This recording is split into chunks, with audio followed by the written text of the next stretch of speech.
Hey there, guys. Welcome back to Prime in China, the ultimate destination for China-based news and finance. Of course, before we get started, make sure you hit that subscribe button and ring the notification bell so that you get every one of my videos that comes out, and you can come back and watch. Because, of course, every Monday, Wednesday, and Friday, that's right, there's a new episode to keep you informed and coming back for more. Of course, I realize today's episode's a day late because of the hurricane we had down here in Florida. Thanks to everyone for being so patient. But today, of course, we're going to be talking about some of the comments that I see on Twitter all the time. Of course, these crazy propaganda accounts that these Chinese shills are running and things like that. One of the things I hear, which is hilarious, is imperialism by America and just the West in general. But who even talks about imperialism anymore? Even the discussion of imperialism is so outdated in itself. But here's the thing to consider for a moment. We have Han Chinese people trying to talk about imperialism. The irony. Because let's think about this for a second. Han people actually originate from a very small region next to the Yangtze River. Okay? So it's not like they started in a very large place. And they're the ones that are talking about imperialism when they're the largest imperials in the world, in fact. Because think about the Mongols for a second. They were considered the largest, strongest imperialist, and now the Han people control all of that land. Of course, that would be the expansion northward into Mongolia. You know, they have the extension up all the way into Inner Mongolia, including the Yuan and Qing. You know, China sought to incorporate the region, of course, and that's exactly what they did. There's economic reasons for all of that, and of course, Inner Mongolia's cultural identity has been erased, essentially, since then, not to even mention... So you can see the Batala Palace behind me, and lots of tourists everywhere taking pictures, including the monks behind me.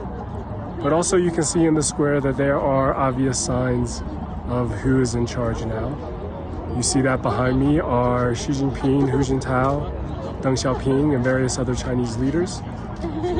And way back on the mountain, which you can't see, it says, "Long live the motherland." The starting of Tibet, the same thing is happening in Tibet.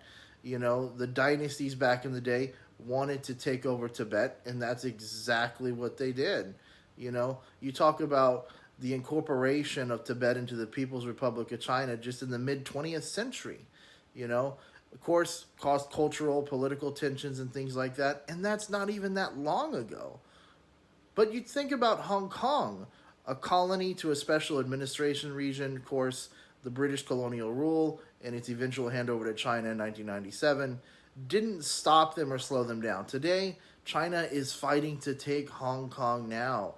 You see the erosion of civil liberties down there, and of course those protests that they had in 2019 are a sign of how people actually feel in Hong Kong.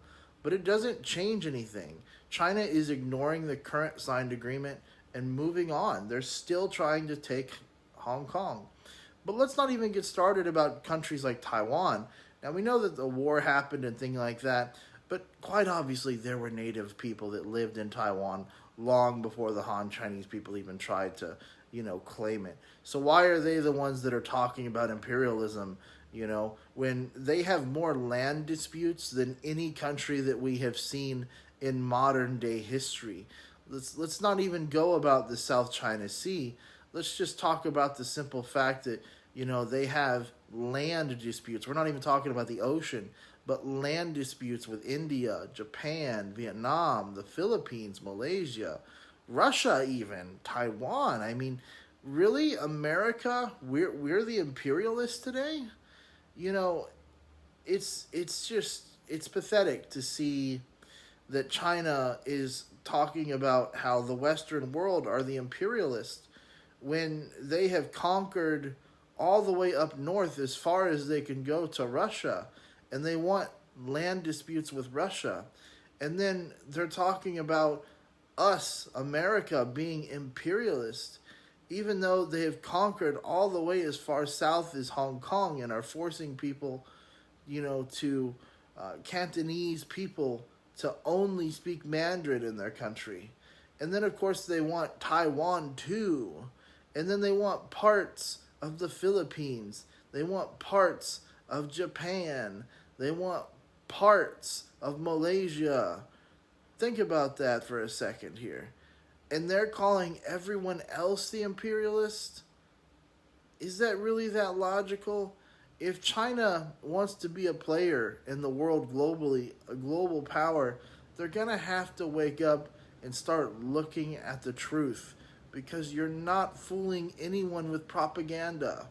The world knows and sees that the true imperialist is China, that China is now supporting Russia in taking land from the Ukraine, that China is actively seeking a war with Taiwan in an effort to take the entire country.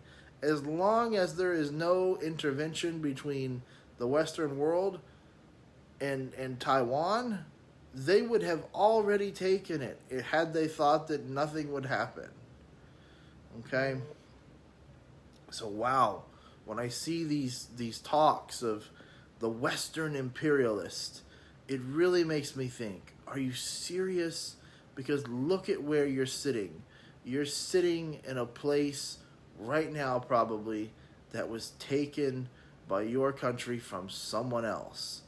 Let's not try and lie about that. Like, comment, subscribe. Have a good day.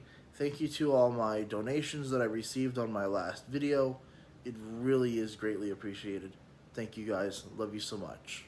Bye-bye.